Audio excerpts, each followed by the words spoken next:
élever ma voix. Oh oui, le souci sont passés, oh joie, oh oui, moi je désire dire le voir, contempler, alléluia, et chanter pour toujours sa divine grâce. Oh, dans les rues de gloire, élever ma voix. Oh oui, le souci sont passés, aux joies, oh oui, au service de mon Seigneur. Même dans la nuit sombre, je m'accrocherai à lui, il va me clé. Et le piège des Satan peuvent troubler, mais mon sauveur prend la direction de tout, moi je désire. Oh, le voir, contempler, oh oui, et chanter pour toujours sa divine grâce. Dans les rues de gloire, élever ma voix.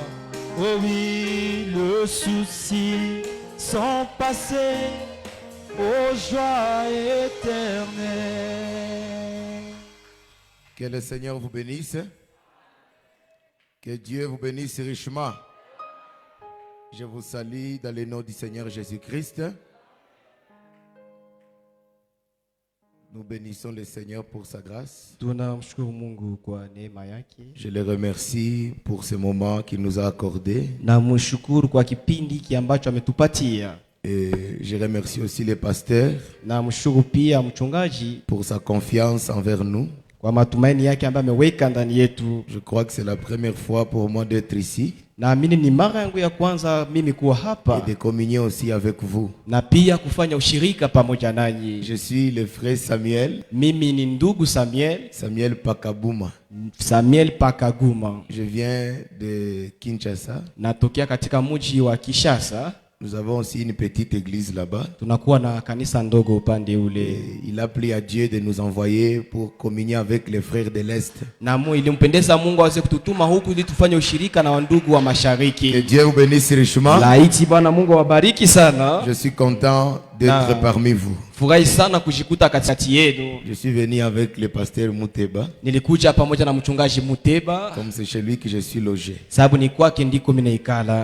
plus tarder, nous allons ouvrir nos Bibles dans Apocalypse 5, le verset 1er jusqu'au 10e. Puis je vis dans la main droite de celui qui était assis sur le trône un livre écrit en dedans et en dehors, scellé de 7 sceaux. Nikaona katika mkono wa kuume wa aliyekaa juu ya kiti cha ufalme kitabu kilichoandikwa ndani na nyuma kimetiwa mihuri 7. Je vis un ange puissant qui criait d'une voix forte: Qui est digne d'ouvrir les livres et d'en rompre les sceaux? Nikaona malaika mwenye nguvu akihubiri kwa sauti kubwa: Nani anayestahili kufungua kitabu na kuvunja mihuri yake? Personne dans le ciel, ni sur la terre, ni sous la terre, ne peut ouvrir les livres ni les regarder. Wala hakuwa mtu mmoja mbinguni, wala juu ya dunia, wala chini ya dunia aliyeweza kufungua kitabu wala kukitazama. Et je pleurais beaucoup de ce que personne ne fit trouver digne d'ouvrir les livres ni les regarder. Nami nikalia sana kwa sababu hakuonekana hata mtu mmoja aliyestahili kukifungua kitabu wala kukitazama. Et l'un des veillards me dit: ne pleure point. Voici le lion de la tribu de Juda, les rejetons de David, a vaincu pour ouvrir les livres et ses 7 sceaux. Na mmoja wa wale wazee akaniambia, usilie, tazama simba aliye wa kabila la Yuda, shina la Daudi, yeye ameshinda apate kufungua kitabu na kuvunja mihuri yake 7. Je vis au milieu du trône et des 4 êtres vivants et au milieu des vieillards un agneau qui était là comme immolé.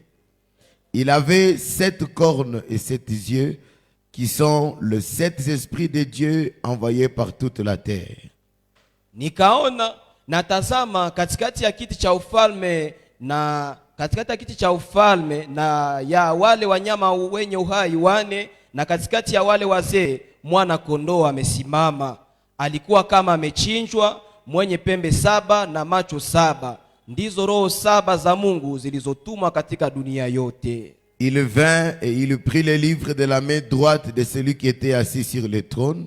Quand il y prit le livre, les 4 êtres vivants et les 24 vieillards se prosternèrent devant l'agneau, tenant chacun une harpe et des coupes d'or remplies de parfums qui sont les prières des saints. Akakusha akatoa kitabu katika mkono wa kuume wake yeye aliyeketi juu ya kiti cha ufalme. Hata alipotoa kile kitabu, wale wanyama 4 na wale wazee wa 12 wakaanguka mbele ya mwana kondoo, kila mmoja wao ana kinubi na machupa ya dhahabu iliyojaa uvumba, ndiyo maombi ya watakatifu. Et il chantait un cantique nouveau disant: Tu es digne de prendre les livres et d'en ouvrir les sceaux, car tu as été immolé et tu as racheté pour Dieu par ton sang des hommes de toute tribu, de toute langue, de tout peuple et de toute nation. Nao wanaimba wimbo mpya wakisema, umestahili wewe kutoa kitabu na kufungua mihuri yake, kwa sababu ulichinjwa ukanunulia Mungu kwa damu yako watu wa kila kabila na lugha na jamaa na taifa. Tu as fait d'eux un royaume de sacrificateurs pour notre Dieu, et ils régneront sur la terre. Ukawafanya kuwa ufalme wa makuhani kwa Mungu wetu, nao watatawala juu ya dunia. Prions le Seigneur. Tutaomba Bwana. Dieu notre Père céleste, c'est un privilège pour nous ce soir de nous approcher de ton trône, Seigneur, pour parler de toi. Nous te prions, Seigneur, d'être avec nous du début jusqu'à la fin de cette réunion.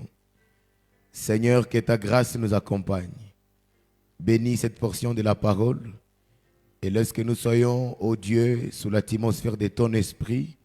Dans le nom de Jésus-Christ, nous avons ainsi demandé par la foi. Amen. Que Dieu vous bénisse. Laiti Bwana Mungu wabariki. Je disais que Dieu vous bénisse. Nilikuwa nasema Bwana Mungu wabariki. Je crois que nous sommes au bon endroit ce soir. Naamini ya kwamba tumeshikuta fasi ya mzuri magharibi ya leo. Alors je voudrais partager un peu hasa ningelipendelea tuweze kuzungumzia somo ndogo. Le troisième dessein de Dieu dans le plan de la rédemption. Ambayo inakuwa na kichwa ile mpango ya tatu ya Mungu katika mpango ya ukombozi. Mais là, je voudrais tirer un petit point dedans. Na pale ningelipenda kutosha nukta mfupi ndani yake. Pour que Dieu puisse nous conduire. Laiti basi limpendeze Mungu atuongoze. C'est la possession du titre de propriété. Kule kumiliki kwa kile cheti cha wenyeji. Je crois que les lecteurs du message, les croyants du message le savent. Naamini ya kwamba wasome wa ujumbe pia waamini ya ujumbe wanaijua. Frère Branham nous dit que Dieu avait 3 desseins. Na Branham anatuambia kwamba Mungu alikuwa na mipango 3 qu'il devait accomplir sur la terre. Ambazo ilimubidi azitimize hapa duniani. Et ces desseins, nous avons le premier qui est celui de se révéler. Na kati ya hiyo mipango tunakuwa na ya kwanza, Mungu alitaka ajifunue. Ou que Dieu se révèle en tant qu'un homme. Ama Mungu alipendezwa ajifunue kama vile mwanadamu. Et le deuxième dessein de Dieu, nayo mpango ya pili ya Mungu, il était celui qu'il devrait s'exprimer. Ilikuwa ni ile ambayo alipasha kujieleza. Amen. Amen. Il devait s'exprimer. Ilimbidi ajieleze. Alors dans son corps de croyant, kana ile katika mwili wa mwamini wake, pour prendre la prééminence dans son église. ili kwamba akamate utawala ama nafasi ya kwanza ndani ya kanisa lake. Et le troisième dessein de Nayo Dieu, mpango ya tatu ya c'est Mungu celui du rétablissement du royaume. ni ile ambayo ilisema kwamba kurudishwa tena kwa ufalme. Amen. Amen. Et nous voulons parler un peu sur le troisième dessein, Na tunataka sema sana kuhusu ile mpango ya tatu, en voyant les effets bénéfiques de ce que Dieu a fait dans ce dessein-là. tukiona matukio mema ambayo Mungu alitayarisha katika ule mpango. Nous croyons que Dieu nous a tellement aimés Na tunaamini kabisa Mungu alitupenda sana, et qu'il n'a pas voulu rester un être obscur devant son peuple. hangitaka kubakia kiumbe chenye giza kisichojulikana mbele ya taifa lake. Il a toujours voulu communier avec son peuple Kila mara ametaka ashiriki na taifa et lake être réel avec son peuple. na akuwe wahalisi pamoja na taifa Il ne lake, veut pas être une imagination, asiende geuka kwa wazo fulani, mais le désir de Dieu, lakini haja kubwa ya Mungu c'est d'être en contact permanent avec ni l'homme. kuwa katika mawasiliano ya kila saa pamoja na mwanadamu. Voilà pourquoi parmi ces trois desseins, Tazama, katikati ya zile mipango tatu il a tout accompli. ametimiza yote, Et dans ce troisième dessein, na ndani sasa hii mpango ya nous tatu voyons le rétablissement du royaume. tunaona ni kurudishwa kwa ufalme. Ici, nous voyons que Dieu,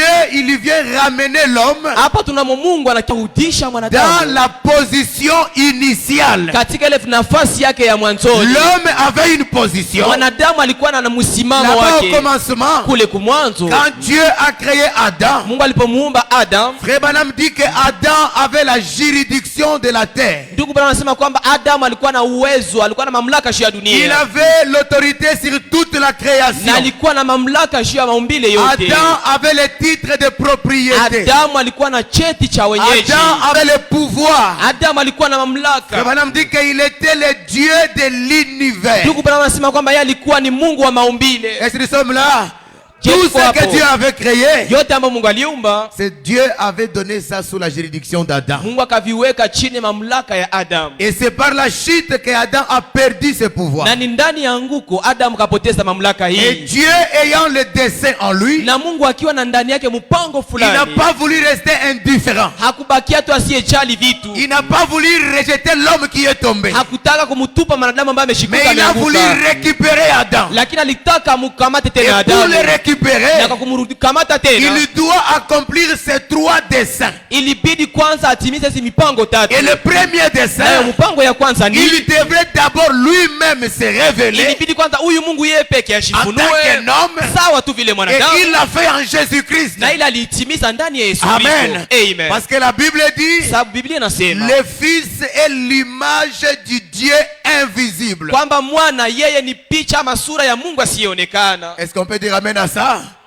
Il a voulu se révéler Alipenda en tant kushifunua qu'homme sawa vile mwanadamu, et il a voulu s'exprimer na alipenda pia ajieleze pour prendre la prééminence ama akamate nafasi ya dans son kwanza corps de croyant. katika mwili wake wa Et mwamini. dans son troisième Na dessein, ikaji mpango ya tatu c'est celui de rétablir son royaume. ambayo ilikuwa inasema ni kurudisha ufalme. Frère Branham dit ramener l'homme à la position correcte. Ndugu bwana, nasema ni kumrudisha mwanadamu kwa nafasi na mustahili. Je voudrais lire Frère Branham. Ningetaka nimsome ndugu Branham Dans Christ est le mystère de Dieu révélé. katika mabili ya nabii Kristo, yeye ndiye siri ya Mungu iliyofunuliwa. Christ est le mystère de Dieu Kristo révélé. ndiye siri ya Mungu iliyofunuliwa. Le paragraphe 156. Kwenye kistari 156 Il dit ceci. anasema hivi, Et troisièmement, na ya tatu, rétablir le royaume dans sa position correcte. ya tatu ilikuwa ni kwamba ni kurudisha ufalme katika msimamo wake unaostahili. C'est ça le troisième dessein de Ile Dieu. ncho ilikuwa mpango ya tatu ya Mungu, La position correcte msimamo unaostahili perdue par le péché du premier Adam. ambayo ilipotezwaka kupitia dhambi ya yule Adamu wa kwanza, Comme c'était quand il marchait avec son peuple dans la fraîcheur du soir. kama vile ilivyokuwa alipokuwa akitembea na taifa lake katika ule ubaridi wa jioni. Il n'a pas voulu rester loin de cet homme. Hakutaka ashitenge na huyu Il mwanadamu, n'a pas voulu perdre l'homme. hakutaka mpoteze Mais il a mwanadamu, voulu ramener cet homme lakini alitaka arudishe huyu parce mwanadamu qu'il a été créé dans le but de gouverner sababu aliumbika katika shaba ya et de kuongoza, prendre la juridiction sur tout ce que Dieu a créé. alete maamuzi juu ya vitu vyote vile ambavyo Mungu alikuwa ameviumba. Que Dieu bénisse.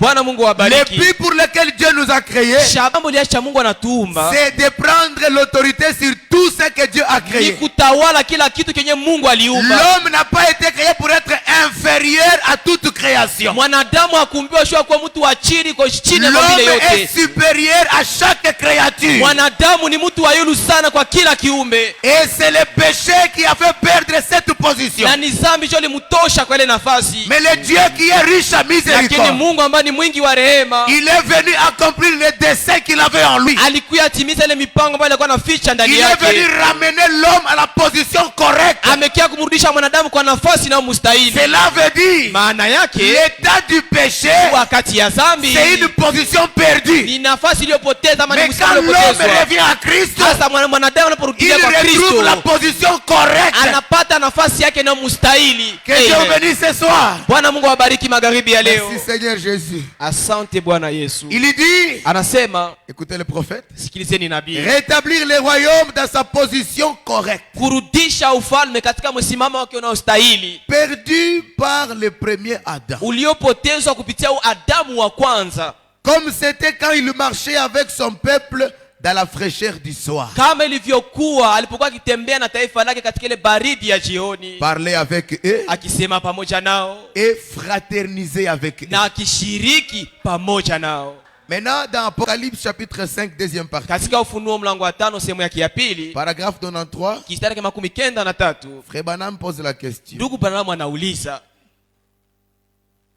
Il dit ceci. anasema hivi, Qu'avions-nous au commencement? kule kumwanzo sasa tulikuwaka na nini? Qu'est-ce que nous avions au commencement Kumwanzo kule tulikuwaka na et nini? qui a été perdu? Na ile kitu ndio tulipotezaka. Il dit ceci. Anasema hivi, La vie éternelle. kule kumwanzo tulikuwaka na uzima wa milele. L'homme était immortel. Mwanadamu alikuwa mtu asiyeweza kufa, Il avait la vie éternelle. alikuwa na uzima wa milele. Nous étions héritiers du monde. Tulikuwa warithi wa hii ulimwengu, C'est ce qu'Adam avait perdu. cho kenye Adamu alipoteza. Gloire à Dieu. Utukufu kwa Mungu. Nous étions héritiers du monde. Tulikuwa warithi wa ulimwengu, Nous avions la vie. tulikuwaka na uzima, Nous ne devions jamais mourir. na hatungekufaka hata siku Nous ne moja, devions jamais être na malades. hatungeliwahi gonjwa kabisa, Nous ne devions jamais vieillir. na hatungeliwahi kuzeheka. Nous n'avions jamais de soucis. Tulikuwa hatuna manunguniko. L'homme ne se débrouillait pas. Mwanadamu akushipigania, Il n'avait pas de soucis. alikuwa na Il manunguniko, n'y avait pas de maladie. alikuwa na Il n'y magonjwa, avait pas de chagrin. hakukuwa uchungu. L'homme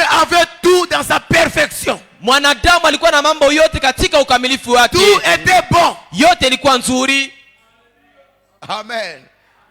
Il dit, Anasema il n'y avait pas de funérailles, kulikuwa hakuna maziko, pas de tombes, hakuna kaburi, pas de mal, hakuna mabaya, pas de mort, hakuna wafu, pas de cheveux gris, hakuna nywele zilizozeka, pas de dos voûtés, hapana migongo iliyokunjamana hivi, pas de deuil, hakuna kilio, pas de pleurs. hakuna kulia. Nous avions la vie éternelle. Kabisa tulikuwa na uzima wa milele, Nous avions la juridiction sur toute la terre. na tulikuwa na uamuzi juu ya dunia mzima. Nous étions tout simplement de Dieu. Ni kusema kwa usemi tu mfupi, tulikuwa kabisa wa Mungu. Amen. Amen. Nous étions tout simplement de Dieu. Kwa maneno mafupi, sisi tulikuwa wa Mungu. C'est tout sur la terre. Jo yote duniani, En nous promenant, kwa kutembea nous voyions un arbre tungefikia kuona mti qui ne semblait pas à sa place. ambayo ingeonekana haiko kwa nafasi Nous yake. disions, Tungesema sois déraciné wewe ujiongole et pale place-toi là-bas. na ushitiende shitia pale pembeni, Et il na obéissait. ile muti pale pale ngiti. C'est ce que Adam était. Cho kenye Adamu C'est ce alikuwaka, que nous étions. cho kenye sie Et tulikuwaka, le troisième dessein de na ile Dieu mpango sasa ya tatu ya est Mungu accompli imetimia, pour nous ili ramener kwamba à ce iturudishe qui était au kwa kile commencement. ambacho kilichokuwa kule mwanzoni. Plus de maladies, Hakuna magonjwa, Plus de vieillesse, hakuna pas de uzee, mort, hakuna pas de wafu, chagrin, hakuna uchungu, pas de soucis. hakuna manunguniko. tout est parfait. Yote ni Et kamilifu, Dieu, na Mungu il retourne la communion anarudisha ule avec ushirika l'homme. pamoja na Et il mwanadamu, marche avec na l'homme anaongea na mwanadamu dans la fraîcheur du soir. katika ubaridi wa jioni. Il peut parler à l'homme. Anaweza sema na Il mwanadamu, peut fraterniser avec anaweza fanya l'homme. ushirika na huyu mwanadamu.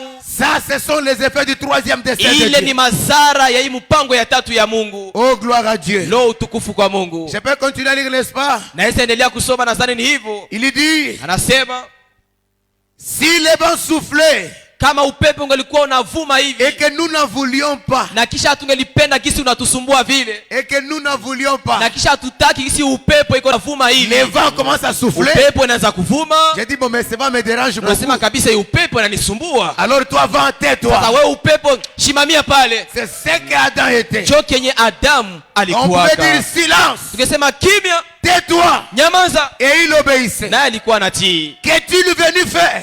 Nini je alikuja kufanya? Qu'est-ce qu'il est venu faire? Yeye alikuja kufanya Le nini? Rédempteur. Huyu mkombozi Qu'est-ce qu'il est venu faire? alikuja fanya nini? Nous ramener à tout cela. Kuturudisha kwa hivi vitu vyote. Le but de la rédemption, Shabaha ya c'est ukombozi de nous ramener ni à ce kuturudisha qu'Adam a kwa perdu. kile ambacho Adamu Et alipoteza. quand nous retournons dans Na ça, tunaporudia ndani ya imambo, Frère Branham dit, ndugu Branham anasema Dieu nous donne le titre de Mungu propriété. pale anatupatia cheti cha wenyeji. C'est ça que Adam avait Jo perdu. kile kitu kenye Adamu Adam est alipoteza. tombé. Adamu Il a alipoanguka perdu le titre de propriété. alipoteza cheti cha wenyeji. Tout ce qui lui obéissait Vyote vilikuwa vinamtii, est devenu nuisible pour lui. vikakuwa vitu vya kumwangamiza. Il a perdu le pouvoir. Alipoteza mamlaka, Il a perdu le contrôle. alipoteza uchunguzi ya mambo, Il n'avait plus l'autorité. alikuwa na madaraka. Mais il fallait que le Seigneur Lakini ilibidi Bwana puisse accomplir quelque chose. atimize kitu fulani. C'est pourquoi dans Apocalypse 5, Ndio maana Ufunuo mlango wa 5 la Bible dit, Biblia iko nasema Jean était là Yohana alikuwa et pale il a vu la question être posée. na akaona swali naulizika, Qui est digne nani de anayestahili prendre les livres kusha ukamata et kitabu d'en rompre les na sceaux? kuvunja mihuri yake? Jean regardait. Alitazama Dans le ciel, ndani ya il mbingu, n'y avait personne. hakuna Sur aliyestahili. la terre, il Duniani n'y avait personne. hakuna aliyestahili. Même sous la terre, Hata chini ya il n'y dunia avait personne. hakuna mtu. Les prophètes étaient là. Manabii walikuwa pale, Les vieillards étaient là. wale wazee 20 walikuwa Mais pale, personne n'était capable lakini hakuna alionekana de prendre les anayestahili livres kuchukua et kitabu d'en rompre les na sceaux. kuvunja mihuri Mais yake. pendant qu'il commençait à pleurer, Na mara Yohana alipoanza parce que les kulia, livres contenaient sababu hii kitabu kilikuwa les richesses kinabeba insondables. utajiri Que sio l'homme avait kutimwa perdu. ambao mwanadamu alipoteza. Amen. Amen. Jean se pose la question. Yohana anashiuliza, Mais s'il n'y a personne, lakini kama kuonekana anayestahili, alors nous sommes perdus. ni kusema tumepotea, Parce que c'est là qu'il y a notre héritage. sababu ni mule kitabu cha urithi yetu C'est ni ça gala, le titre de propriété. sababu ndicho cheti hata cha Mais qui wenyeji. est capable de prendre les Lakini livres? nani anayestahili? Et il a entendu la voix lui parler. Naye akasikia sauti Jean ne inamwambia, pleure pas. Yohana usilie, Voici l'agneau. tazameni mwanakondoo. L'agneau, il est digne. Mwanakondoo yeye anastahili prendre les livres. achukue kitabu, Parce que lui, il a vaincu. sababu yeye alishinda Et il est capable na ana uwezo de prendre ses ya livres kukamata kitabu et d'en rompre les na sceaux. kuvunja mihuri yake. Oh, Jean s'est réjoui. Lo, Yohana akasuruka Quand il katika furaha, regardait, na alipotazama Il a vu un agneau akaona qui kondoo partait là-bas. ambaye alionekana Mais pale. quand la voix parlait, Wakati mwana kondoo alikuwa la akisema, voix l'a appelé sauti ilikuwa naita, lion de la tribu de Juda. ikamwita kwamba yeye ni simba Mais kabila la quand Yuda. Jean regardait, Yohana ce anapomtazama n'était pas un lion, haikuwa simba, mais c'était un agneau. lakini alikuwa kondoo. Il a pris le livre Alikamata kitabu et la gloire a commencé à lui être donnée. na utukufu kwanza kumpurudilia. Les veillards, Wazee les 24 quatre êtres vivants, viumbe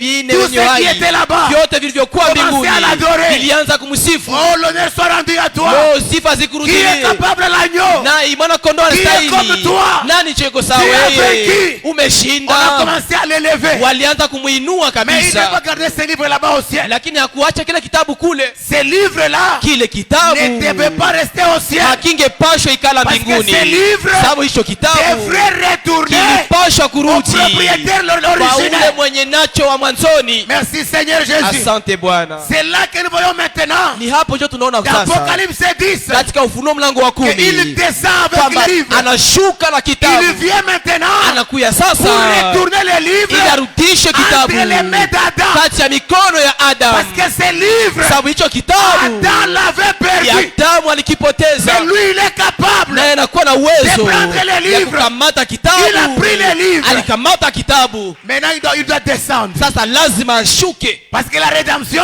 sababu ukombozi ce n'est pas pour les anges. ukombozi haiko ya malaika, Ce n'est pas pour les anciens. ukombozi haiko ya wazee 24. rédemption, Ukombozi c'est pour moi et ni toi. kwako wewe na Ces mimi. livres-là Kile ne kitabu devraient pas rester là-bas. hakingelipasha ikala Parce kule, qu'il avait un programme sur la sababu terre. hapa duniani alikuwa na Il savait mpango. qu'Adam était sur la terre, Alishuka kama Adam alikuwa il hapo dit je duniani. dois descendre Anasema lazima pour nishuke remettre ses ili livres. kwamba nirudishe kitabu Entre les mains kati ya d'Adam. mikono ya Adamu. Gloire à Dieu. Utukufu kwa Mungu. Et quand il descendait, Na alipokuwa anashuka, Adam était là. Adamu alikuwa duniani. Que Dieu bénisse. Bwana Mungu Il awabariki. est venu remettre les livres entre les mains d'Adam. Alikiarudisha kitabu kati ya mikono ya Adamu. Et nous tous, nous savons qui est Adam. Na tunajua siye bote Adamu ni nani?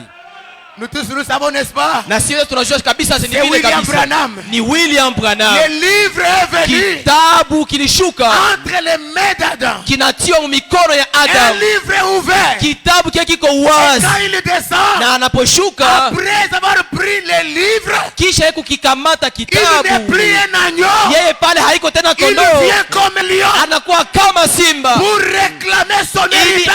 adai urithi yake. Et cet Na héritage, huo urithi ni c'est toi et ni moi. wewe na mimi. Nous sommes son héritage. Sisi ndio urithi Il wake. descend avec les livres. Anashuka na Il dit kitabu, Adam, anasema prends les Adamu, livres, kamata kitabu les titres de na propriété. cheti cha wenyeji Appelle ce que tu veux. na uwaite venye unataka. Reprends l'autorité. Kamata tena madaraka yako, Reprends la juridiction. kamata uongozi ya vitu, Reprends le pouvoir. kamata tena mamlaka Tu es yako. mon représentant. Wewe ndio unakuwa mwakilishi wangu. Amen. Alléluia. Amen. Parce que le but pour lequel j'étais créé, Sababu shaba moja cha mimi nakuumba c'est celui de dominer. ni ile shaba ya kukukuta niko na tawala. Voilà pourquoi je ne crois pas Ndio maana mimi siamini qu'un fils de Dieu kwamba mtoto tu ya ou Mungu une fille de Dieu ama binti ya Mungu qui croit ces messages ambaye anaamini soit ujumbe dominé par le diable. aende atawaliwe na Parce shetani. que le diable, Sababu shetani c'est un petit monsieur ni kamutu qui kadogo a kwa été kabisa, vaincu. kalishindwa zamani. C'est nous qui avons l'autorité. Sie ndio sasa leo tunakuwa na Et ce madaraka soir, na magharibi ya Le leo livre kitabu est entre les mains d'Adam. kiko mikono ya Et Adamu, quand il descend, na anaposhuka il trouve l'aîné. il Il trouve l'aîné anakutana ule wa kwanza de la famille d'Adam wa jamii la qui est Adamu resté sur la ambaye terre. alikuwa amebaki Il dit duniani. maintenant prends ces livres, Anasema kamate kitabu, va rencontrer tes frères, uende ukutana ndugu zako, Dis-le. uwaambie que je les ai restaurés. kwamba nimewarudisha huko nafasi yao, J'ai ramené nimerudisha ce qu'ils ont perdu. ile ambayo walipoteza. Oh, gloire au Seigneur. Leo utukufu kwa Mungu. Amen. Merci Seigneur Jésus. Asante Bwana Yesu. Paragraphe 95. Kistari 95, Apocalypse chapitre 5 toujours. Ufunuo mlango wa 5 kistari ya pemu. Il dit, Anasema hivi, nous avons maintenant, tunakuwa na sasa, alors que le livre est venu, wakati kitabu kimekuya, nous avons maintenant sai tuko na les gages de notre salut. na tuko na ile harabuni ya wokovu wetu. Personne ne peut me dire que je suis perdu. Hakuna mwana atasema kwamba nimepotea. Non, Hakuna, je ne suis pas perdu. mie sipotee, Je suis retrouvé. nimepatikana. J'étais perdu Nilikuwa Mais nimepotea, maintenant, lakini sasa parce que le livre est entre les mains sababu d'Adam. kitabu kwa katika mikono ya Parce que Adamu, le titre de propriété est remis. sababu kicheti cha wenyeji J'ai kimerudishwa, retrouvé mon identité. nimekutana anduani yangu. Parce que frère Bana me dit, Sababu ndugu bwana wanasema dans ce livre-là, ndani ya kile kitabu il y avait les noms des rachetés. mulikuwa jina ya waliokombolewa. Est-ce que nous sommes là? Je, tuko Les hapo. noms des rachetés étaient Jina za dedans. waliokombolewa zilikuwa Et ndani, quand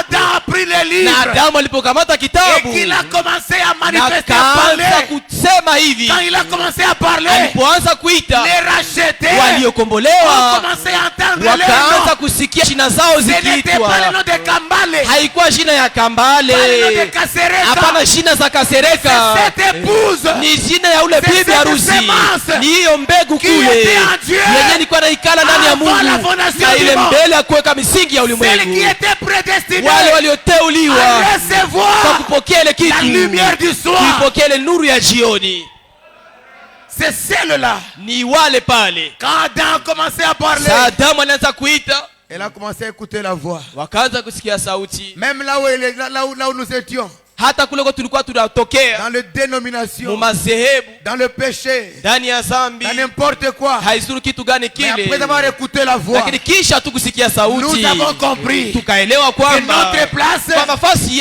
ce n'est yetu pas là-bas, haiko tena mais kule, nous avons une place quelque lakini part. tunakuwa na nafasi fasi fulani. Frère Branham me dit, Ndugu Branham nous anasema avons maintenant tunakuwa na saa hii, les gages de notre salut. tunakuwa na harabuni ya wokovu Et wetu, nous pouvons prendre notre frère na tunaweza kamata ndugu yetu. Et si parmi nous ce Na soir, kama magharibi ya leo il y a un frère kuko ndugu ou une sœur ama dada qui est prête à mourir mwenye iko tayari du kufa cancer, na kansa, Madame me dit, Branham nous anasema pouvons prendre ces frères, tunaweza kamata ule ndugu nous tenir avec ces petits souffles de rédemption, tukikamata na hii pumzi ndogo ya ukombozi avec les petits souffles que nous avons de la pamoja na hii rédemption. pumzi kidogo ya ukombozi ambayo tuko nayo, Nous pouvons offrir pour lui la prière de la foi tunaweza mfanyia maombi ya imani qui fera qu'un homme ambaye tafanya kwamba mtu qui était plus qu'une ombre de lui-même, mwenye alikuwa tena iko chini ya kivuli ya qui yeye était peke, presque mort, ambaye kabisa huyu amekuwa amepoteza matumaini yote, revienne un homme bien portant. arudie mtu na afya yake inayoenea. Oh, qu'est-ce que c'est ce pouvoir-là? Oh, ni mamlaka gani hii? C'est le livre, Ni kitabu le titre de cheti propriété, cha wenyeji te donne le mwenyewe, pouvoir cho mamlaka yetu, de parler au cancer, mamlaka ya kusema na te donne kansa, le pouvoir inaleta de chasser la mamlaka pauvreté, ya kubadilisha umaskini, te donne le pouvoir inaleta mamlaka de créer, ya kuumba, parce que ce pouvoir sababu ile mamlaka imerudishwa tena kati ya mikono ya Adamu. que Dieu te bénisse ce soir. Mungu akubariki magharibi ya C'est leo. ce que Dieu a fait de nous ce soir.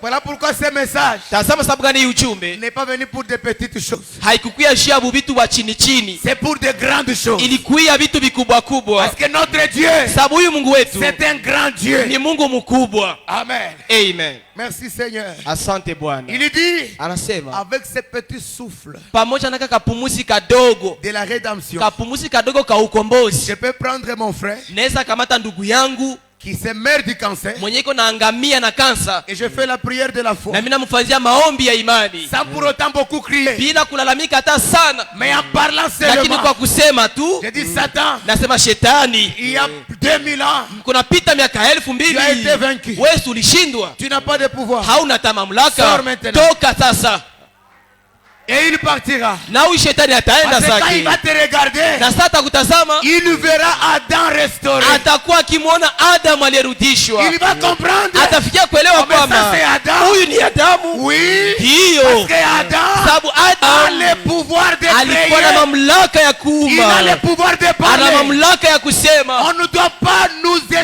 sous-estimer. Hatupashe kujishusha, Parce que Dieu nous a créés sababu Mungu pour alitumba avoir la juridiction ili tuweze kuwa na mamlaka de tout ce qui est sur juu la ya terre. kila kitu kinachopatikana duniani. Écoutez encore le prophète. Sikilizeni tena nabii, La même prédication. mahubiri ile ile, Paragraphe 85. kistari wa 15.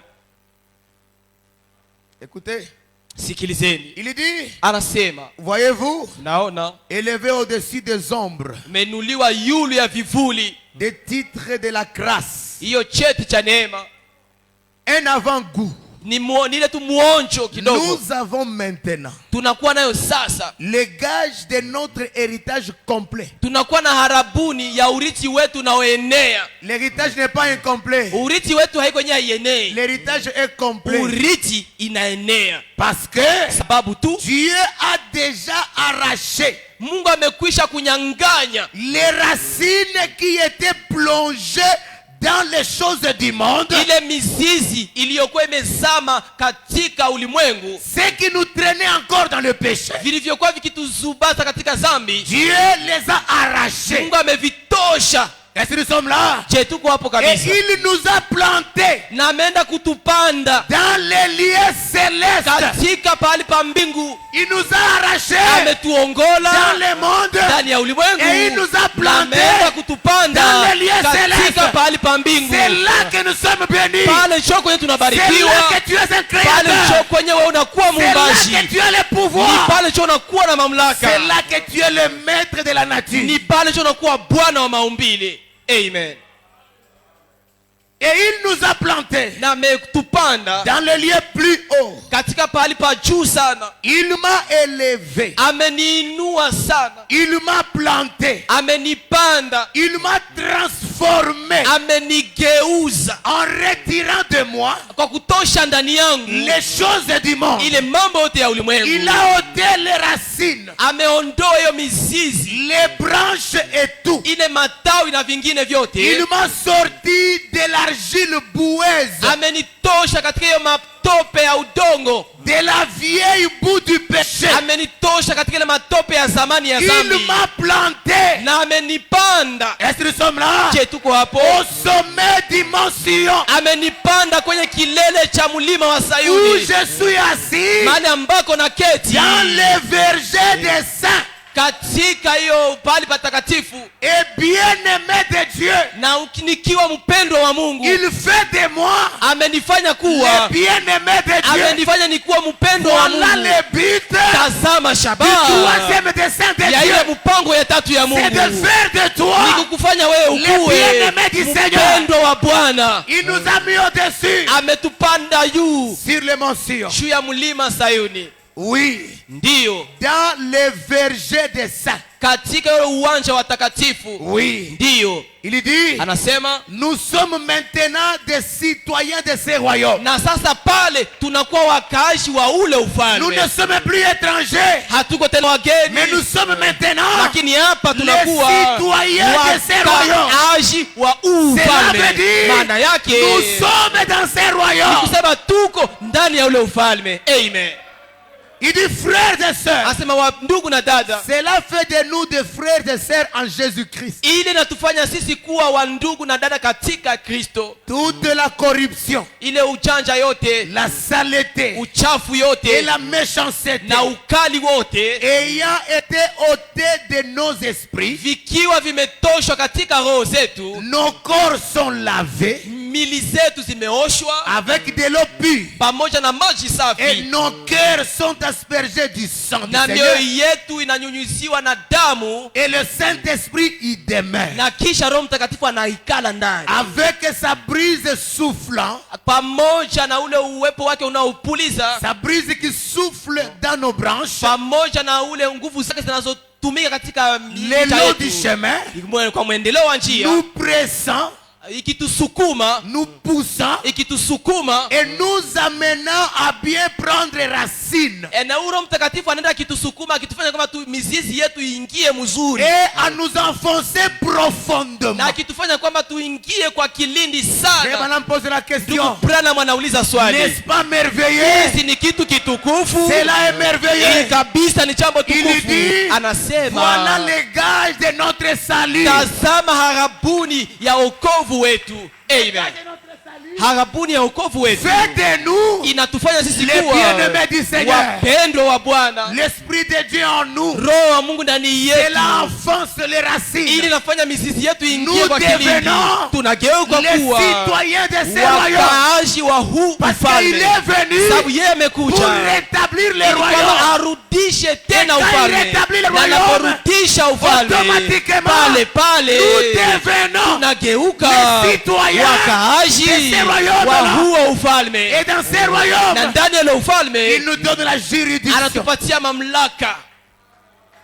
Oh, qu'est-ce qu'il fait encore? Oh, basi tena huyu anafanya nini? Écoutez les prophètes. Tumsikie nabii. Christ est le mystère de Dieu révélé. Kristo ndiye siri ya Mungu iliyofunuliwa J'aime beaucoup cette prédication. kabisa, na upenda sana ujumbe huu wa nabii. Paragraphe 436. Kwenye kistari 433. 434 na tatu, Frère Branham dit ceci. ndugu Branham anasema hivi, Observez. chunguzeni, Racheté par Christ, kukombolewa kupitia Kristo, le deuxième Adam. ule Adamu wa pili. Vous croyez qu'il l'était? Mnaamini kwamba yeye alikuwa yule Adamu wa pili?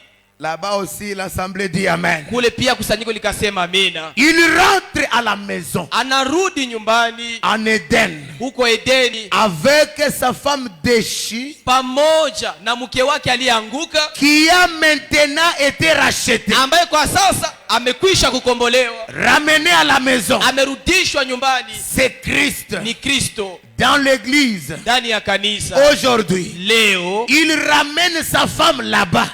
anarudisha mke wake kule. Vous voyez maintenant Unaona le sasa triple mystère. ile siri mara tatu. Amen. Amen. Dieu est manifesté en Christ. Mungu aliyezirika ndani ya Kristo, Christ est manifesté dans l'église. Kristo ambaye anaenda sirika ndani ya kanisa. Tout cela Ile mambo yote afin de restaurer Adam katika shamba ya kumrudisha et Adamu Ève na originelle huyu Eve wa manzoni de nouveau. mara tena upya, L'homme et la femme mwanaume na mwanamke qui sont un. wamekuwa mtu mmoja. Ils ne sont pas deux, Hawako tena wawili, mais ils sont lakini un. wamekuwa mmoja. Est-ce que cela est accompli aujourd'hui? Je, hii andiko haitimie leo? Cela est accompli Hii aujourd'hui. kabisa imetimia. Il dit, Anasema ils sont faits du même sang, wametengenezwa na damu ile ile du même esprit. na roho ule ule. Ils ne sont pas différents. Hawako tofauti. L'homme et la femme, Mwanaume na mwanamke ils sont devenus un. wamegeuka kitu kimoja. Quand Dieu ramène Adam, Wakati Mungu anarudisha Adamu, il ramène Ève. anarudisha vile vile na Les Hawa, deux, wale wawili ils retournent wanarudia à la possession légale. katika wenyezi. Et Branham Na dit, Branham anasema cela montre ile naingia Christ kati ya Kristo qui revient anayerudi dans son église. ndani ya kanisa yake, Il fait de son église anafanya kanisa lake et kuwa, avec lui. anafanya kanisa lake likuwe moja pamoja C'est ça naye. qui fait de toi Ile jina kufanya wewe kuwa Madame Jésus. mke Yesu. Est-ce que nous sommes là? Je, tuko hapo. Christ qui revient Kristo anayerudi dans l'homme. ndani ya mwanadamu, Parce que le but de Dieu, sababu shabaha ya Mungu c'est d'habiter dans l'homme. ilikuwa ni kuishi ndani ya mwanadamu. Depuis que Dieu a créé l'univers, Toka siku Mungu aliumba ulimwengu, il voulait toujours habiter dans l'homme. alitamani kuishi ndani ya mwanadamu. C'est le péché qui a perturbé le programme. Ni dhambi ndio ilivuruga mpango yake, Mais Dieu savait lakini Mungu alijua comment il devait retourner dans namna l'homme. gani ingemubidi arudie ndani ya Parce que mwanadamu. Frère Branham me dit, Sababu ndugu Branham anasema chacun de nous tel que nous sommes là, kila mtu kisi tunekala pale, nous nous posons la question. tunajiuliza swali, D'où sommes-nous venus? tulitoka wapi, D'où sommes-nous maintenant? tuko wapi, Et où est-ce que nous sommes en train na de tunaenda partir? basi wapi? Or, le but de Dieu, Ijapo mpango ya Mungu c'est de s'exprimer. ilikuwa ni ajieleze, C'est d'habiter dans l'homme. ilikuwa ni kuishi ndani ya mwanadamu, Parce qu'il a fait de l'homme sababu alifanya huyu mwanadamu kuwa un Dieu sur la terre, Mungu duniani, ayant tout le pouvoir, akiwa na mamlaka yote, ayant toute l'autorité. akiwa na madaraka yote. Écoutez le prophète. Tumsikie nabii. Je sais que le pasteur va approfondir plus que moi. Najua kabisa mchungaji atachimba kwa kilindi kunishinda mimi. Mais écoutez seulement, je voudrais donner aussi ce que j'ai. Ningeleweza kusoma ile ambayo ninakuwa nayo. Amen. Amen. Au paragraphe 160, Christ est le mystère de Dieu révélé. Mstari 116 mabinga nabii Kristo ndiye siri ya Mungu iliyofunuliwa. Anasema hivi, Dieu exprimé en Jésus-Christ, Mungu aliyejieleza kupitia Yesu Kristo qui était, excusez 161, excusez-moi. ni 161. Il dit maintenant, Anasema na sasa toute la plénitude de la divinité, utimilifu wote wa uungu corporellement, ndani ya mwili habite dans son église. unaikala ndani ya kanisa lake. Amen. Amen. Toute la plénitude. Utimilifu wote, C'est ça l'objectif du troisième ile dessein. ndio shabaha, ile mpango ya tatu, Le retour de la ni plénitude kurudi kwa ule utimilifu dans le tabernacle. ndani ya maskani. Amen. Quelqu'un peut dire amen à ça? Mtu fulani kusema amina kwa Oui, hiyo. c'est la vérité. Hiyo ni kweli C'est pas kabisa. moi, c'est frère Branham. Haiko mimi, ni ndugu Branham. Maintenant, Hasa toute la plénitude de la divinité, utimilifu wote wa Mungu corporellement, ndani ya mwili habite dans son église. unaishi ndani ya kanisa lake. La prééminence. Kule utawala kwa nafasi ya Il kwanza, prend le contrôle. anakamata uchunguzi. Adam, Adamu restauré. aliyerudishwa, La divinité, Mungu restauré. aliyerudishwa, Le titre de ile propriété cheti cha wenyeji ramène la divinité. inarudisha ule Et cela est uungu, remis na ile natiwa entre les mains de kati l'homme. ya mikono ya Et mwanadamu, cet na homme-là, ule mwanadamu c'est le septième ni yule ange malaika wa qui saba était là ambaye alikuwa pour kapale recevoir les ili kwamba livres. apokee hicho kitabu. Alléluia. Amen. Gloire à Dieu. Tukufu kwa Mungu. Le retour Kurudi de la plénitude kwa utimilifu de la divinité ya uungu corporellement. ndani ya mwili. Frère Branham dit, Branham anasema c'est la ni plénitude. utimilifu. La plénitude, Utimilifu ce n'est pas une partie. haiko kipande Mais ama c'est la sehemu, plénitude. lakini ushumla. Frère Branham dit, Branham le anasema mot grec, hiyo tamshi la c'est Kigiriki kenos. ni kenos. kenose Et Dieu ni Mungu et sa puissance nguvu zake engouffrées dans un homme. zinafungwa ndani ya mtu mmoja. C'est ce que nous croyons aujourd'hui. Tuko tunaona leo. Et quand tu dis Amen, unaposema amina, voilà l'expiation. tazama ondoleo. C'est ça le pardon des péchés. Ile ndio msamaha ya La dhambi. maladie doit partir. Magonjwa lazima Parce ikuache. qu'aujourd'hui, Sababu leo l'épouse bibi harusi a reconnu ametambua la divinité uungu dans un homme. ndani ya mwanadamu. C'est ça l'expiation. Ile ndio ondoleo. L'épouse Bibi harusi a reconnu ametambua le tabernacle maskani, là où réside basi kwenye la kunaishi divinité ile uungu au temps du soir. kwa wakati ya magharibi. Parce qu'aujourd'hui, sababu leo la divinité uungu n'est pas partout. haiko fasi La yote. divinité Uungu est cachée quelque inafichwa part. fasi fulani. L'épouse, Bibi harusi c'est là qui sont prédestinés. wale ambao wameteuliwa Quand ils regardent, wanapotazama, ce n'est pas un homme. huyo haiko mwanadamu, Ce n'est pas un homme. huyo haiko mwanadamu, Ça, c'est huyu Dieu. ni Mungu Voilé akiwa amefichwa derrière la peau. katika mwili wa Voilà nyama. ce qui guérit les Tazama malades. kinachoponya wagonjwa, Voilà ce qui bénit les tazama croyants. kinachobariki watu, Voilà ce qui donne le tazama salut. kinachopana wokovu. C'est ça, c'est là que nous sommes reposés. Ndio kile kitu juu yake C'est ça le tunakuwa rétablissement du pale, royaume. ile ndio kushimikwa kwa ufalme. Dieu de nouveau Mungu tena dans l'homme, ndani ya mwanadamu marchant anakula par là, akisema dans la fraîcheur du soir, katika ile ubaridi wa jioni, par là avec l'épouse, akisema na bibi harusi, communiquant avec l'épouse. akishiriki na bibi harusi, Et l'épouse dit na bibi harusi Amen. anasema C'est amen. la produit la vie. Ili inaleta uzima. Une fois, mon frère, ma soeur, Mara moja ndugu yangu, dada yangu, Atiroite. atiwaite Elle avait dit Amen. alisemaka amina, Parce qu'elle avait sababu compris alielewa kwamba que la divinité kwamba ule uungu est retournée sur ulikuwa la terre. umeutia tena Et quand duniani. elle a dit Na Amen, aliposema amen, frère Branham lui dit, Branham akamwambia atiwaite, Demande ce que omba tu veux. sasa kile unachotaka, Demande ce que omba tu veux. sasa unachotaka. Ati Ati kamwambia j'ai mes deux fils nina watoto wangu qui wawili n'ont pas encore cru le wenye mpaka message. hivi hawayaamini. Je réclame le salut. Ninadai de mes wokovu deux garçons. ya vijana wangu wawili. Il n'a pas été dit Haikusemeka que Dieu te l'accorde. kwamba Mungu atakupatia No. navyo, hapana. Mais il a dit, Yesu alisema je te l'accorde. C'est ninakupatia. le pronom personnel. Ile ni tamshi la Cela umimi. veut dire, Ile maana yake c'était Elohim. ilikuwa ni ule Elohim Lui-même, yeye dans mwenyewe le chérubin, katika mwili wa mwanadamu il a donné le salut. alipana wokovu. Voilà le but du troisième destin. Tazama shabaha ya mpango ya tatu. Alléluia. Amen. Et aujourd'hui, Na leo tena l'épouse a cette puissance. bibi harusi anazo zile nguvu, L'épouse a cette capacité anakuwa na ile uwezekano de communiquer la vie. ya kupana uzima. Tu peux réclamer. Unaweza kudai, Oh non, mes enfants, oh batoto yangu ils sont mie têtus. wanakuwa na Ce n'est kiburi, pas ton problème. haiko shida yako, Tu n'as pas à pleurnicher. hautaanza Tu lialia. as le livre entre Uko na tes mains. kitabu pale Prononce la parole. sema tu neno, Ils recevront le salut. watapokea wokovu. Les choses ne marchent pas. Mambo haviendeke, Ne te lamente pas. usilingunike. Tu as le Uko na livre. kitabu, Prononce la sema parole. tu neno, Les choses vont mambo arriver. itatukia. Parce qu'aujourd'hui, Sababu leo Adam est restauré. amerudishwa, La divinité uungu est sur la iko terre. tena duniani. Amen. Alléluia.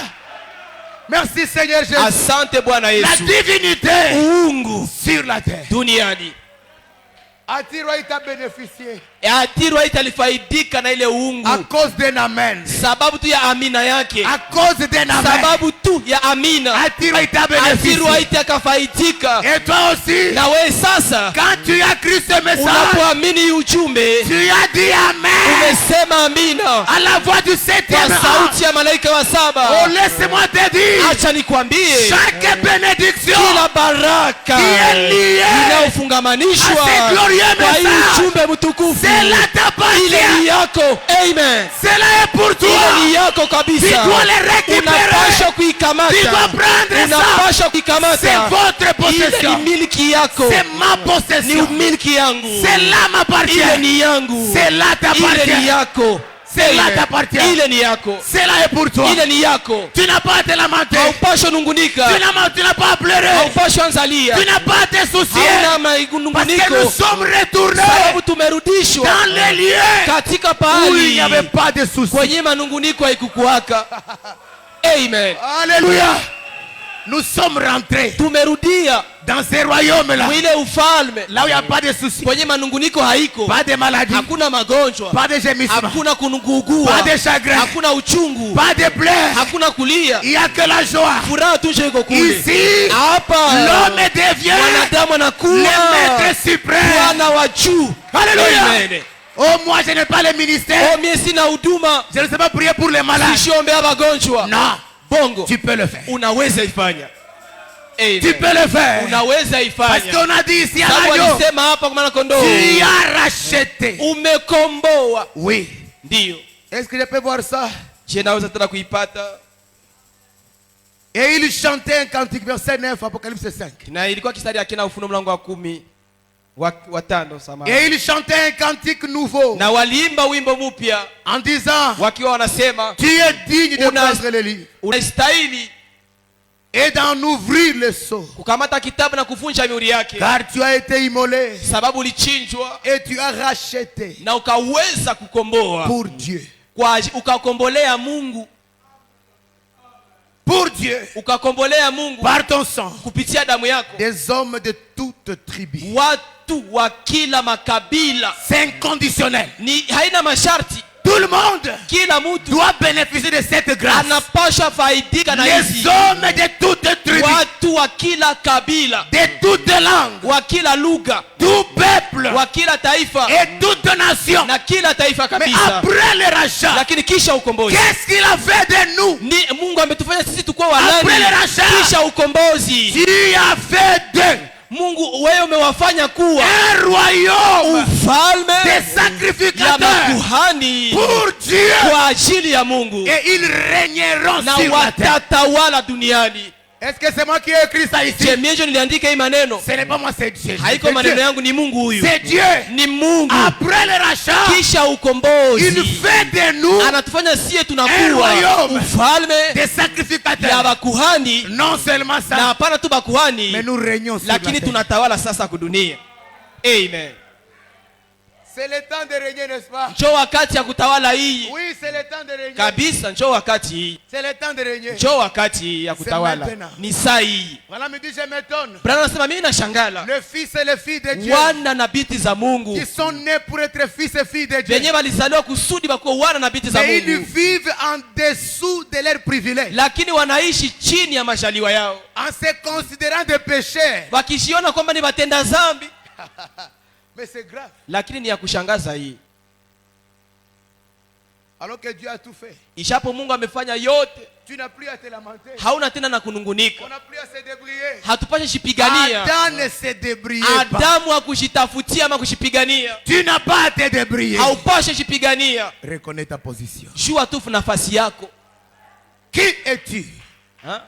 Qui es-tu Nani anayestahili par rapport à ce dessein? kulingana na hii mpango? Toi, tu es qui? Wewe uko nani? Moi, Mie je suis niko Madame Jésus. muke Yesu, Je suis de la famille d'Adam. niko katika jamii ya Adam, Je suis restauré. nimerudishwa. La mort ne me dit plus rien. Kifo mie hainishitule tena, La mort n'existe plus pour kifo moi. hakiko tena kwangu, Parce que quand ceci s'accomplit, sababu wakati inatimia, Branham me dit que Branham cela anasema supprime la mort. kwamba ili nazimisha mauti, la mort est supprimée. mauti inazimishwa. Or, mais la Branham nous dit Isha Branham anatuambia que la vraie définition de la mort, kwamba matafsiri mazuri ya c'est kifo, la séparation totale kifo maana yake ni kutengana avec Dieu. pamoja na Mungu. Mais maintenant, Lakini dans hapa cette position, katika hii msimamo ya hivi, Jésus, Yesu qui est le soleil de la justice, yeye ndiye jua lenye haki, il est en train de frapper sur les semences. yeye iko nazitupia miali yake Et quand la mabegu. semence mûrit, Wakati mbegu inakomaa, cela doit éclater même la balle. ili inapasha kupasula hata ilo ganda Elle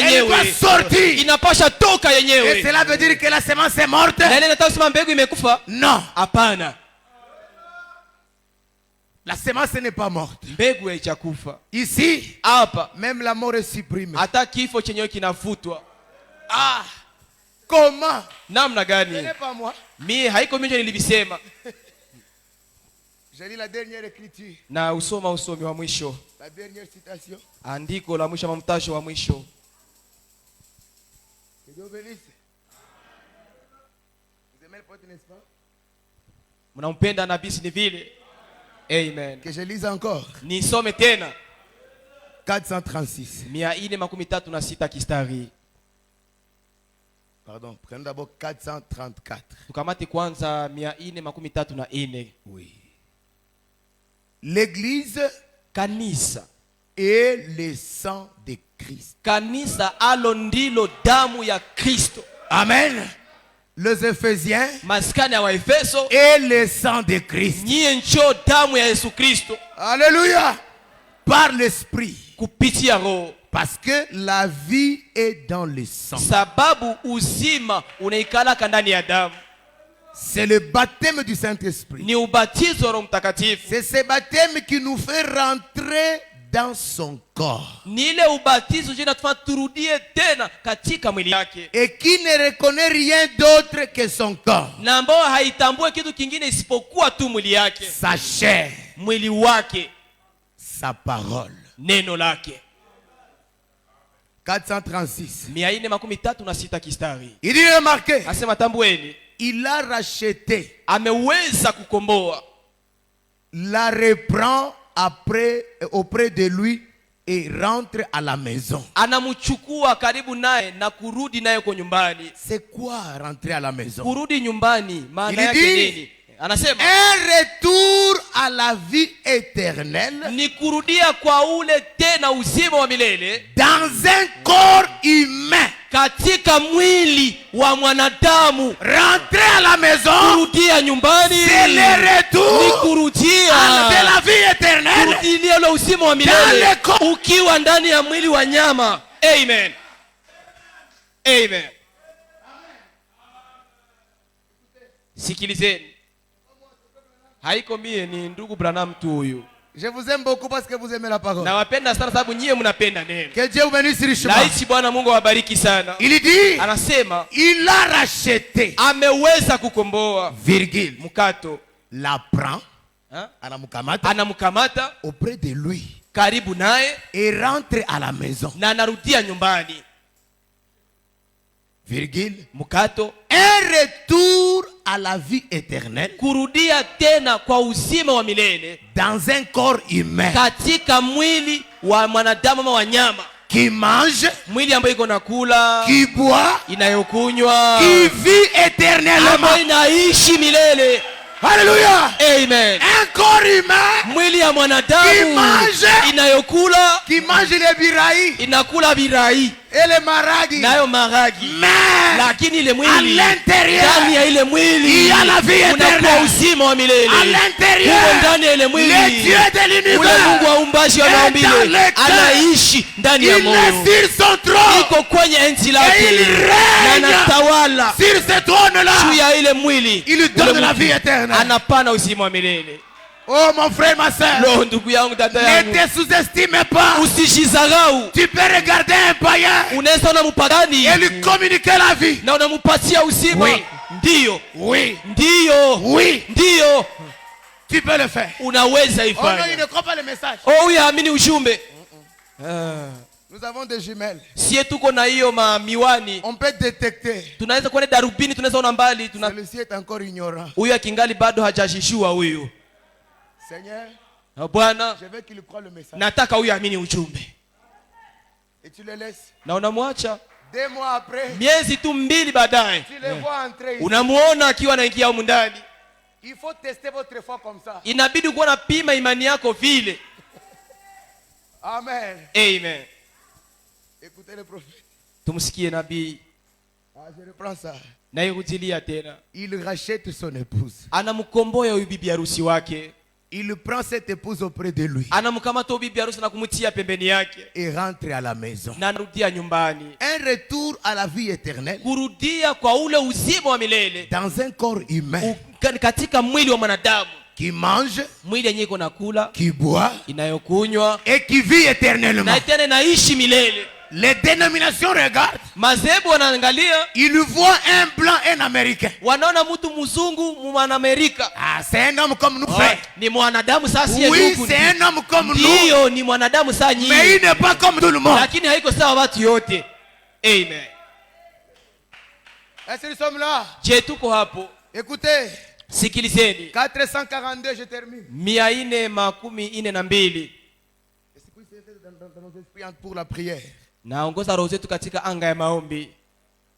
Je prie que cette écriture vraiment reste dans nos esprits. Naomba kwamba ili andiko kabisa likae katika nia zetu. Il dit, Anasema, il fait connaître son système à son arbre épouse. anajulisha utaratibu wake kwa hii mti wake bibi harusi. Racheté par Christ. Iliyokombolewa kupitia Kristo. Le deuxième Adam. Ule Adamu wa pili. Il rentre à la maison. Anarudi nyumbani. Pour être rétabli dans l'Éden originel. Anarudishwa nyumbani ili kwamba ashimikwe katika ile Edeni ya kule kumwanzo. Débarrassé de la mort, akiwa ameondoshwa kwa mauti yote, de la maladie, na magonjwa, du chagrin, na uchungu, de la honte, na haya. Elle retourne là-bas anarudia kule avec la vie éternelle. Pamoja na uzima wa milele. Il fait connaître ce système. Anajulisha utaratibu wake à son arbre épouse. Anaijulisha mti bibi harusi. Amen. Amen. Et le ramène à l'Éden originel. Na kisha anamrudisha kwa ile Edeni ya mwanzoni. Là où elle est débarrassée de la mort, kwenye kule kwake mauti haiko tena, de la honte et de chagrin, na haya na uchungu haviko plus tena, de soucis de la lamentation. Hakuna manunguniko tena. La vie éternelle est avec moi. Uzima milele iko pamoja na mie. J'ai le titre de propriété. Na niko na cheti cha wenyeji. Frère Branham dit que le titre de propriété, ndugu bwana anasema kwamba cheti cha wenyeji ni c'est ça même le livret parcellaire.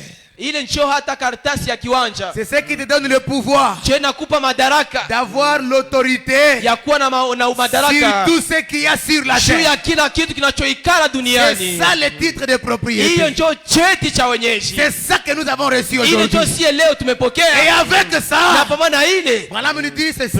Branham anasema hivi. Samani kabisa.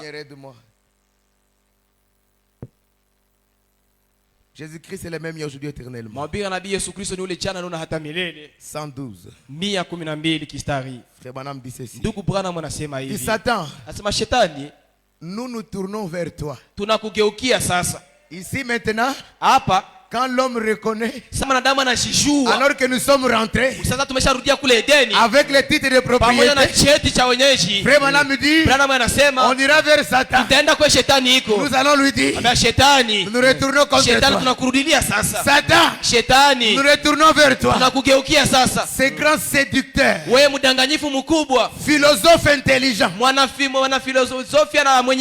et instruit, qui cherche à contredire la parole de Dieu. ambako natafuta kupingana na maneno ya Mungu. Alléluia. Amen. La parole me dit, neno linaniambia, j'ai l'autorité niko na madaraka de dominer sur toutes choses. Kutawala kila kitu. Mais Satan le séducteur, lakini shetani mdanganyifu, il vient pour ôter ça de mon cœur. Anakuja kuitosha mambo mu moyo wangu. Mais avec le titre de propriété, je retourne vers Satan. Narudia kwenye shetani iko. Toi séducteur, wewe shetani, toi séducteur, wewe mdanganyifu. La parole a été rendue manifeste. Neno limezirika. Nous venons lever un défi. Tunakuya kuinua kipingamizi. Nous venons ce soir. Tunakuya magharibi ya leo kuinua kipingamizi. Au nom de Jésus-Christ. Jina la Yesu Kristo. Qui a été crucifié. Ambaye aliweza kutundikwa. Qui est mort. Ambaye alikufa. Qui est ressuscité. Ambaye amefufuka. Le troisième jour. Ile siku ya tatu. Et qui a vaincu. Na aliweza kushinda. Chaque démon. Kila pepo. Chaque diable. Kila shetani. Toutes les puissances. Nguvu zote. Tu es jamais eu. Zenye hujawahi kuwa nazo. Il t'a dépouillé. Amekunyanganya nazo. Qui a dépouillé? Amemunyanganya. Qui a dépouillé? Amemunyanganya nazo. C'est Jésus-Christ. Ni Yesu Kristo. Il t'a dépouillé. Alikunyanganya de chaque droit légal. Alikunyanganya kila haki yote halali. Que tu avais volé. Ulikuwa uliiba. Tu as volé la santé. Uliliba afya njema. Ma joie du salut. Ulifuriniba furaha ya wokovu. La vie de prière. Maisha ya maombi. La vie de la parole. Maisha ya neno. Tu as volé cela. Uliliba vile vyote. Mais ce soir, lakini leo magharibi, pamoja na cheti cha wenyeji, narudi kama tabia yangu. Yeye alininyang'anya. Au nom de Jésus-Christ. Jina la Yesu Kristo. Que Dieu bénisse. Bwana Mungu awabariki kila mmoja wenu. Que Dieu bénisse. Bwana Mungu awabariki. Amen.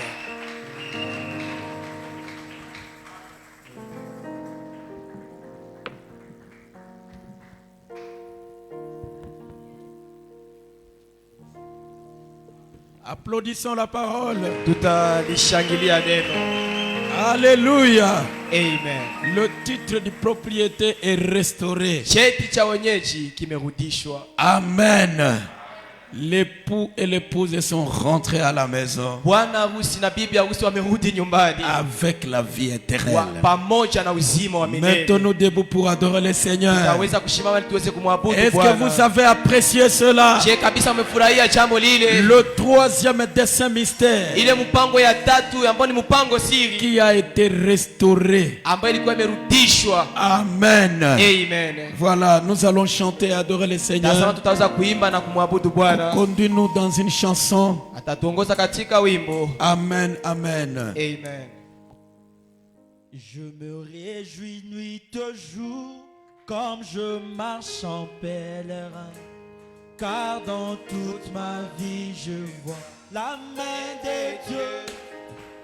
Oh oui, le secret de ma joie, la raison de tout cela. Oh oui, le consolateur demeure. Oh oui, il demeure, il demeure, il demeure, il demeure. Alléluia, alléluia, il demeure en moi. Oh, marchant sur le toit chemin, j'ai la joie, le jour, la nuit, les consolateurs demeurent.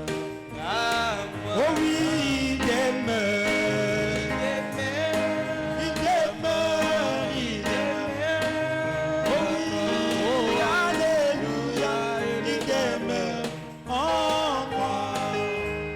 Oh, marchant sur le toit chemin, j'ai la joie, les jours, la nuit, les consolateurs demeurent en moi.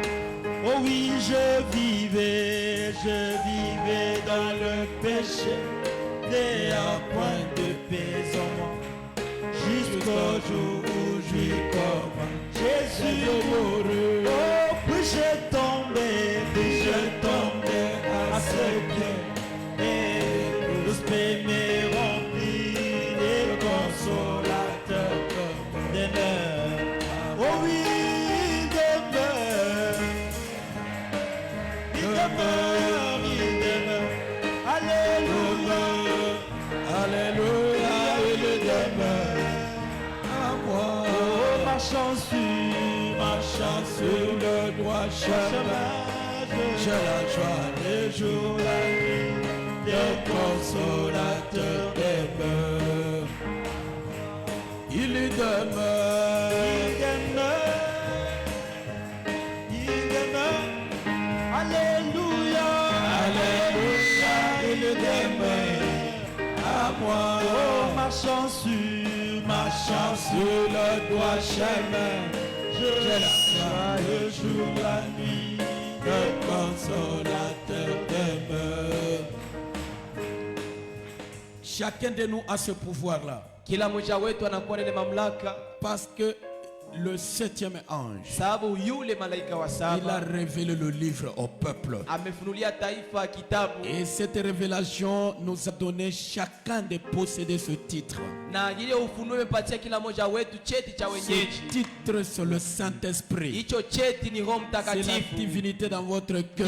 uungu unaoikala ndani ya Ça moyo vous wako, donne l'autorité sur toutes choses. inakupa mamlaka juu ya kila kitu, Le pouvoir sur toutes choses. mamlaka juu ya kila kitu, Parce que vous avez reçu la plénitude dans la chair humaine. sababu umepokea utimilifu katika mwili. Ça vous donne le droit de tout réclamer. Inakupatia haki ya kulomba kila Et ce kitu, soir, c'est une occasion na magharibi ya leo ni machalio de réclamer toutes choses ya kudai kila kitu, en disant Seigneur, ukisema Bwana, j'ai reçu William Branham. nimempokea William Branham, Dieu dans la chair humaine. Mungu akiwa ndani ya mwili, J'ai reçu William Branham. nimempokea William La Branham, plénitude incarnée dans la chair. utimilifu uliovala mwili kabisa. Il m'a révélé le livre. Amenifunulia kitabu. Ce livre, c'est le titre de Hicho propriété. kitabu ni cheti cha Ça me wenyeji, donne droit à la santé. inanipatia haki ya afya Ça me njema, donne droit à l'argent. inanipa haki kwa Ça furaha, me donne droit au travail. inanipa haki ya kazi. Je réclame cela ce soir. Basi dai kitu kile magharibi Que ya chacun de leo. nous prie le Kila Seigneur. mmoja wetu aombe Bwana. Prions-nous tous le Seigneur. Tuombe sote Bwana. Adorons-le ce soir. Tumwabudu Bwana magharibi ya leo.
demeure, il demeure.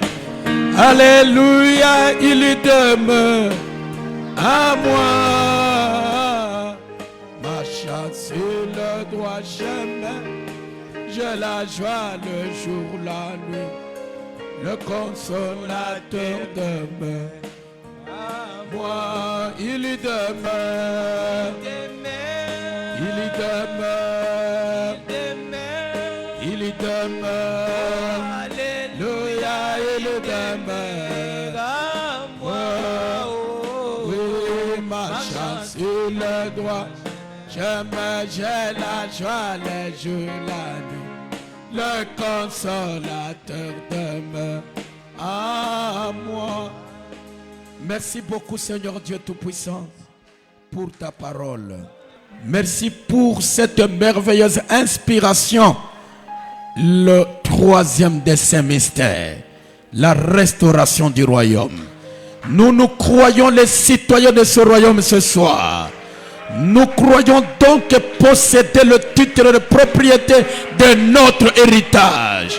Nous avons ce pouvoir et c'est pourquoi nous réclamons toutes choses que Satan nous a volées.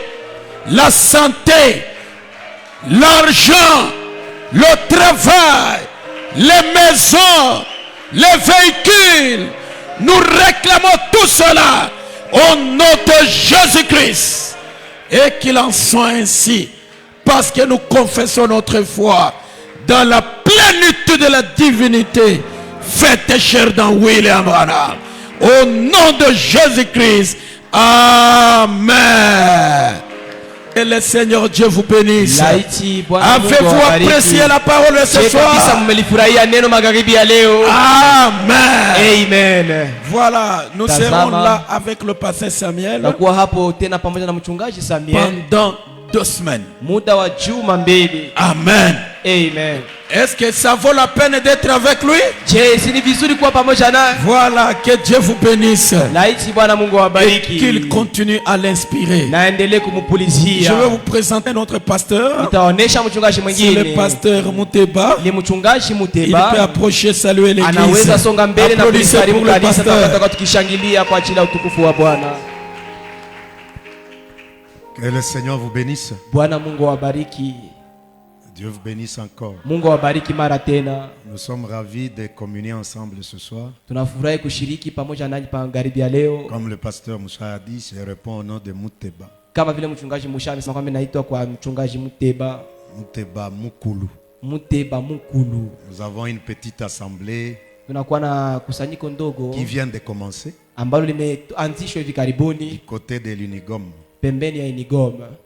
Et c'est à Rocher Séculaire Tabernacle. Moi aussi je viens de Kinshasa. Moi aussi je viens de Kinshasa. Dieu nous a envoyés ici. Et nous évoluons beaucoup avec le pasteur Samuel. Avec lui on a ouvert, je crois, 3 églises à Kinshasa. Et Dieu a fait grâce que nous soyons encore ici. Au reste, que Dieu vous bénisse. Applaudissez très fort pour le pasteur. Amen. Amen. Voilà, rentrons à la maison avec la paix du Seigneur. Les 3 pré-cardinaux des Jambes. À l'ouest, voilà le soleil. Le soleil se couche. Le coucher du soleil, ça reste un grand mystère. Oh, le coucher du soleil, ça reste un grand mystère. La roue dans la rouée, ton voyage vers ces jours. Quand la course est terminée, le grand soleil est dans la chair.